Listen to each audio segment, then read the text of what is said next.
Most Igbos believe that they are descending from one of the lost tribes of Israel. At the time they were moving towards Canaan, and they are calling themselves the Jews of Nigeria. Most people outside don't believe a thing about it, but they don't even give the case a minute. They just dismiss it with a wave of hand. But it's a mistake. Actually, it should be studied. And two or three scholars from the West, actually, Germany, Switzerland, have studied the Igbo Jewry and published about it. But what they have done is visit the actual and current synagogues in Igbo land and interviewed those people, asked them how they came about deciding to convert to Judaism, because that's what happened. Some 30, 40 years ago, there was no synagogue in Igbo land. It didn't exist. People were saying, yeah, I know we are Jews, but that was about it. They were either traditional worshippers or Christians.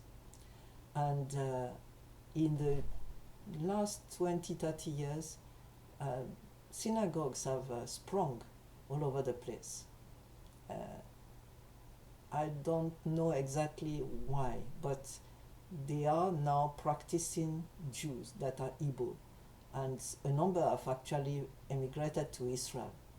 Their DNA has been studied by the rabbinic authorities in Israel, and their case was dismissed, saying, okay, if you want to convert, that's okay for you, but you cannot prove that you come from a Jewish tribe. And the reason they cannot prove it is because it is a lot older than one can remember, and obviously there was a lot of intermarriage, so their DNA cannot probably trace it. But one thing that has never been studied actually, and that I embarked upon, that I will continue, is just embryonic at the moment, is the study of traditional Igbo religion, comparing it with the Torah. And you find out that especially the books of Leviticus and Deuteronomy give an indication of the close proximity of traditional religion and culture with the Bible, the Old Testament, the Torah.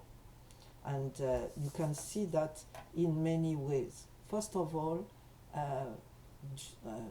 Igbos do circumcise all their males, but that is obviously not something peculiar. There are lots of other ethnical groups all over Africa that do that. The difference is that the others do that at puberty or pre-puberty, and it's like an initiation into manhood.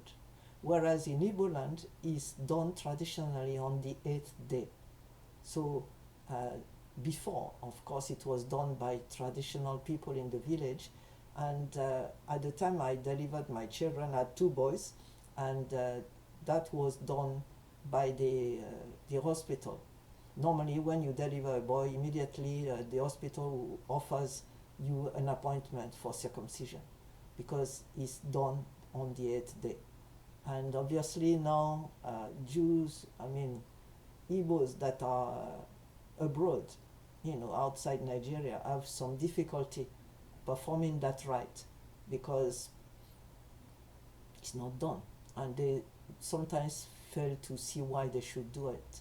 But in Igbo land, it's unheard of that you can have a boy that is not circumcised. It's like one of these abominations, and people will pester you until you do it. The second thing that we see is the practice of the levirate marriage. That's one lady that loses her husband is normally inherited by the brother, and that was widely done for welfare purposes, so that she would be taken care of, but in practice it gave rise to a lot of abuse. And then also women that were already educated, that had good jobs, when losing their husband, were not keen to be inherited by some people that may be just like farmers, or not the same kind of people. They didn't see their family life going forward in that way, so they normally refuse, and the practice has gone down now because of that. A third point is the strict forbidding of using blood, eating the meat with blood.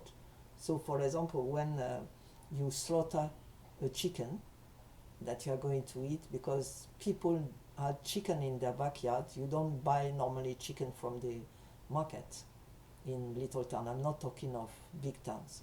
Then people would have the chicken alive and then slit the throat and leave the headless chicken to run until the body will fall, and that way the blood will ooze out. The same with goats. Goats were normally having their throats slit and then hung on a pole so that the blood would go. Another point was the refusal to eat pork. In fact, pork was not a meat that was used. When we were there, I stayed 25 years in Nigeria, and I never saw a pork, a pig. Pigs were not part of the household, in the backyard you had two types. You had chicken and goats, and that was it. And you go to the market, there's no pork meat. It was not something that people were eating. And at that time where we lived, there was no shop or supermarket. There was only one little supermarket, but obviously it was not selling anything that was having like vegetables or meat or fish was not part of it. So anything that is bought from the market, where there was no cold or frozen meat. And at a point in 1990, I think, one couple came to Nsukka from the coast. They were not Igbos, and they started rearing pigs for sale, for the meat.